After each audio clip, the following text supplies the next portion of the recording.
You, John Fitzgerald Kennedy, do solemnly swear. I, John Fitzgerald Kennedy, do solemnly swear.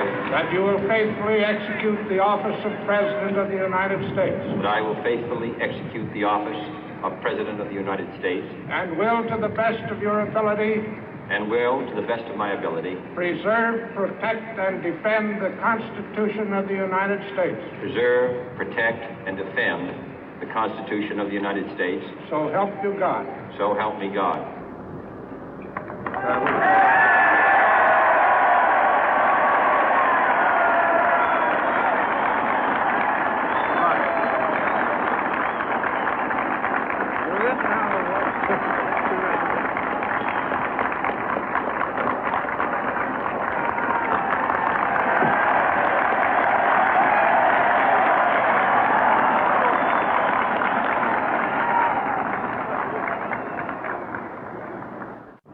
Vice President Johnson, Mr. Speaker, Mr. Chief Justice, President Eisenhower, Vice President Nixon, President Truman, Reverend clergy, fellow citizens.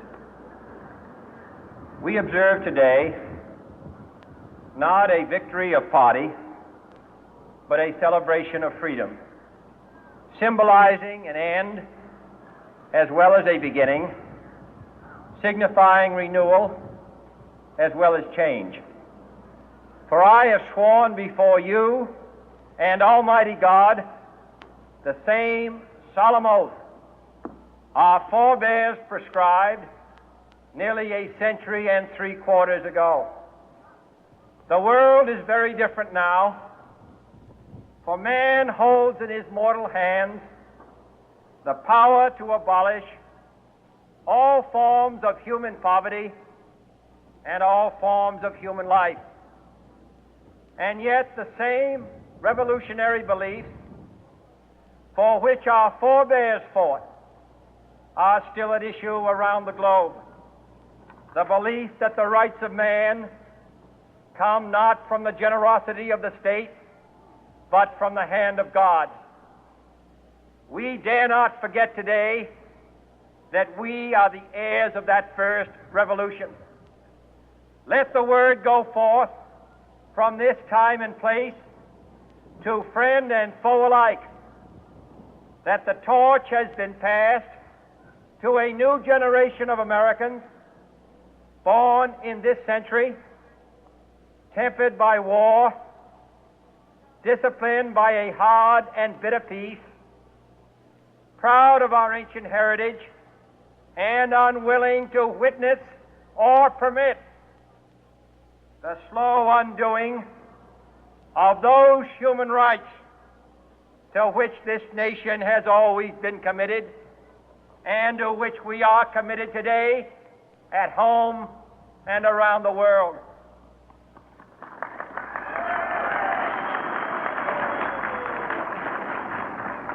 Let every nation know, whether it wishes us well or ill, that we shall pay any price, bear any burden, meet any hardship, support any friend, oppose any foe to assure the survival and the success of liberty.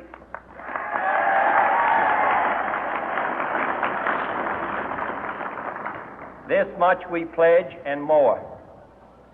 To those old allies whose cultural and spiritual origins we share, we pledge the loyalty of faithful friends. United, there is little we cannot do in a host of cooperative ventures. Divided, there is little we can do, for we dare not meet a powerful challenge at odds and split asunder. To those new states whom we welcome to the ranks of the free, we pledge our word that one form of colonial control shall not have passed away merely to be replaced by a far more iron tyranny. We shall not always expect to find them supporting our view, but we shall always hope to find them strongly supporting their own freedom, and to remember that in the past, those who foolishly sought power by riding the back of the tiger ended up inside.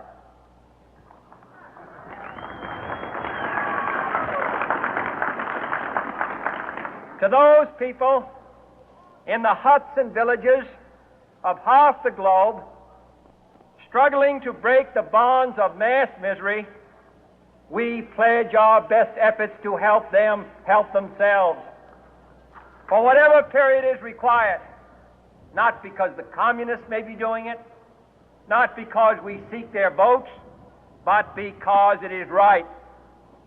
If a free society cannot help the many who are poor, it cannot save the few who are rich.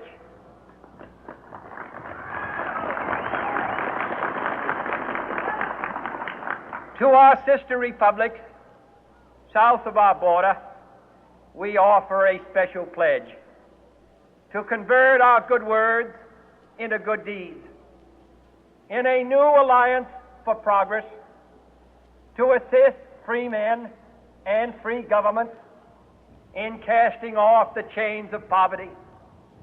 But this peaceful revolution of hope cannot become the prey of hostile powers. Let all our neighbors know that we shall join with them to oppose aggression or subversion anywhere in the Americas. And let every other power know that this hemisphere intends to remain the master of its own house.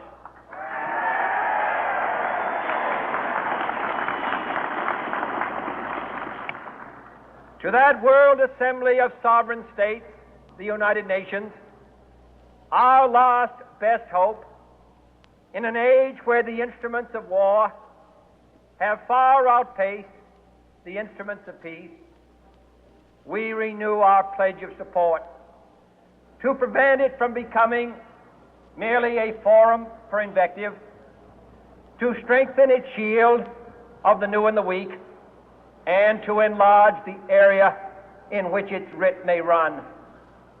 Finally, to those nations who would make themselves our adversary, we offer not a pledge, but a request that both sides begin anew the quest for peace.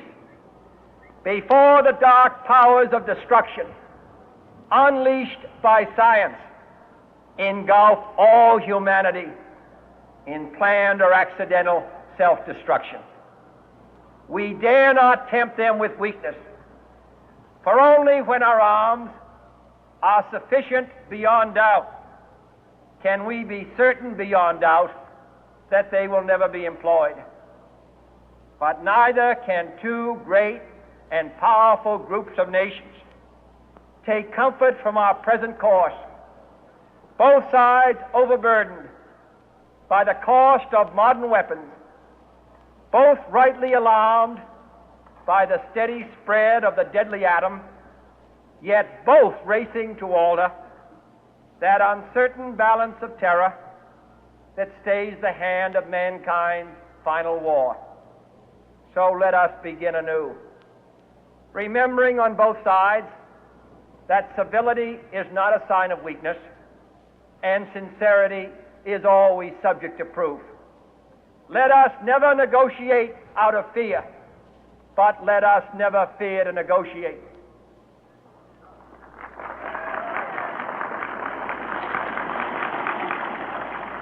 Let both sides explore what problems unite us, instead of belaboring those problems which divide us. Let both sides, for the first time, formulate serious and precise proposals for the inspection and control of arms, and bring the absolute power to destroy other nations under the absolute control of all nations.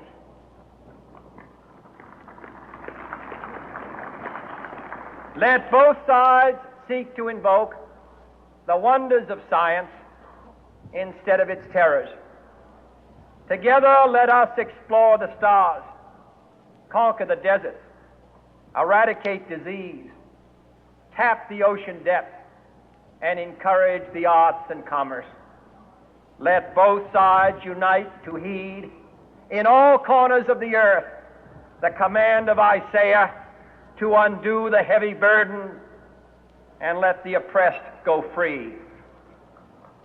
And if a beachhead of cooperation may push back the jungle of suspicion, let both sides join in creating a new endeavor, not a new balance of power, but a new world of law, where the strong are just and the weak secure and the peace preserved.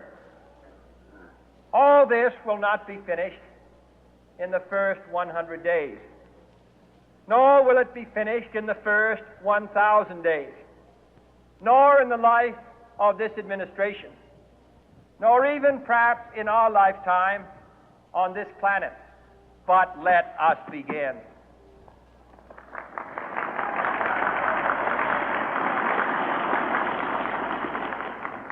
In your hands, my fellow citizens, more than mine, will rest the final success or failure of our course. Since this country was founded, each generation of Americans has been summoned to give testimony to its national loyalty. The graves of young Americans who answered the call to service surround the globe.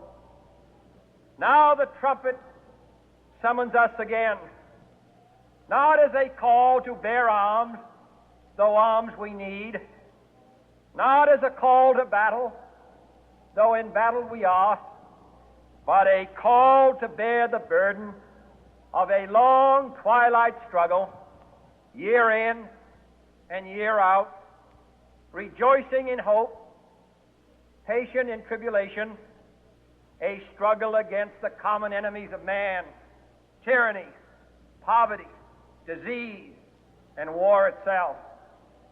Can we forge against these enemies a grand and global alliance, north and south, east and west, that can assure a more fruitful life for all mankind? Will you join in that historic effort?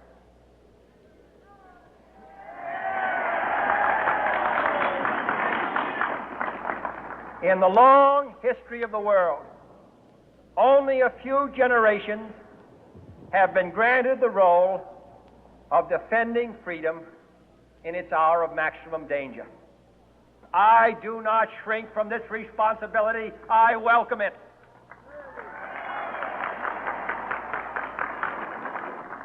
I do not believe that any of us would exchange places with any other people or any other generation. The energy, the faith, the devotion which we bring to this endeavor will light our country and all who serve it. And the glow from that fire can truly light the world. And so, my fellow Americans, ask not what your country can do for you, ask what you can do for your country.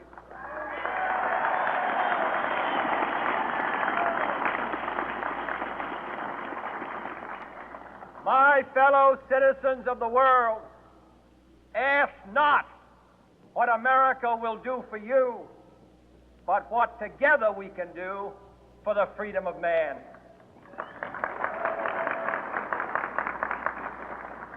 Finally, whether you are citizens of America or citizens of the world, ask of us here the same high standards of strength and sacrifice which we ask of you.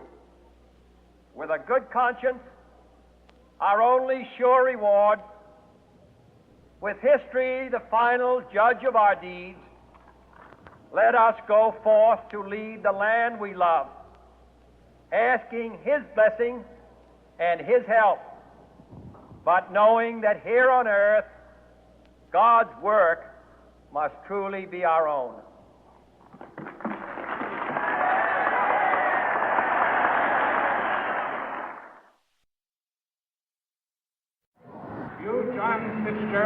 Kennedy, do solemnly swear I, John Fitzgerald Kennedy, do solemnly swear that you will faithfully execute the office of President of the United States that I will faithfully execute the office of President of the United States and will, to the best of your ability, and will, to the best of my ability, preserve, protect, and defend the Constitution of the United States. preserve, protect, and defend the Constitution of the United States. So help you God. So help me God.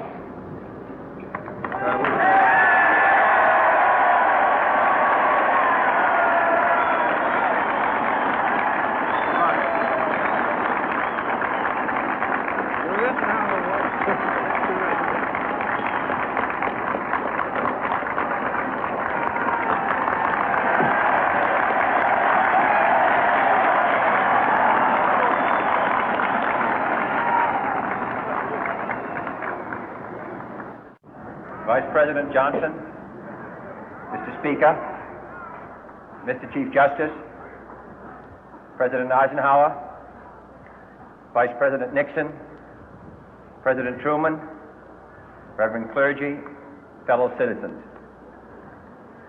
We observe today not a victory of party, but a celebration of freedom, symbolizing an end as well as a beginning, signifying renewal as well as change.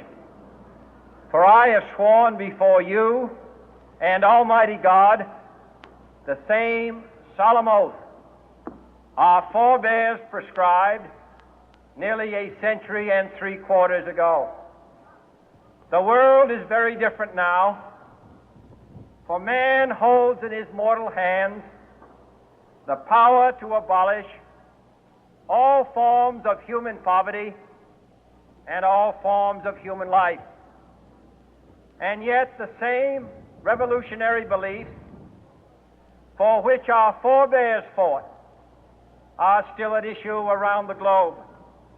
The belief that the rights of man come not from the generosity of the state, but from the hand of God. We dare not forget today that we are the heirs of that first revolution.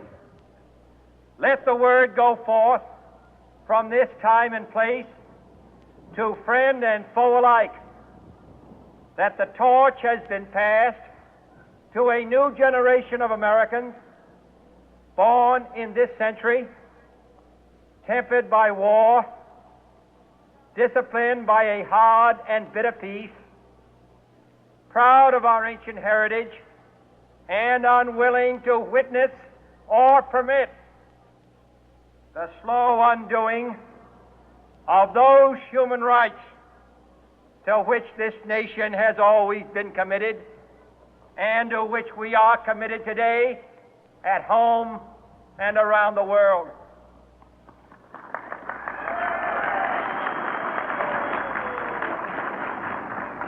Let every nation know, whether it wishes us well or ill, that we shall pay any price, bear any burden, meet any hardship, support any friend, oppose any foe to assure the survival and the success of liberty.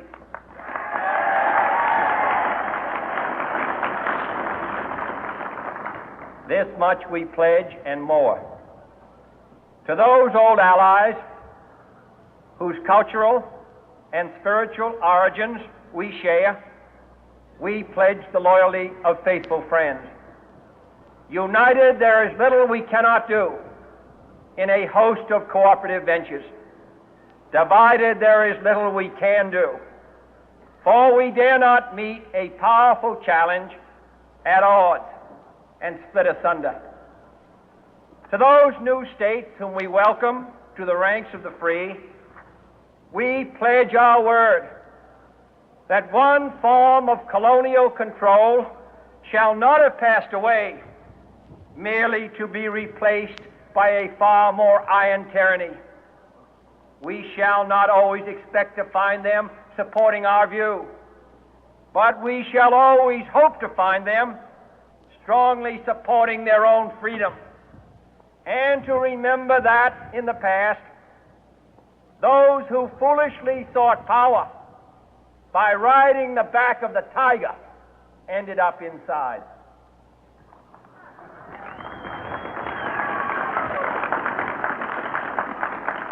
To those people in the huts and villages of half the globe struggling to break the bonds of mass misery, we pledge our best efforts to help them help themselves for whatever period is required, not because the communists may be doing it, not because we seek their votes, but because it is right. If a free society cannot help the many who are poor, it cannot save the few who are rich.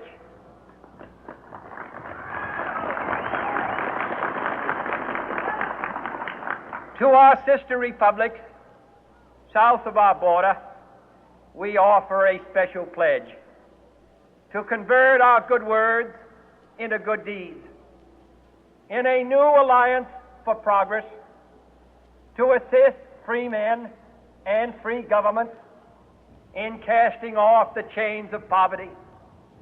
But this peaceful revolution of hope cannot become the prey of hostile powers. Let all our neighbors know that we shall join with them to oppose aggression or subversion anywhere in the Americas. And let every other power know that this hemisphere intends to remain the master of its own house.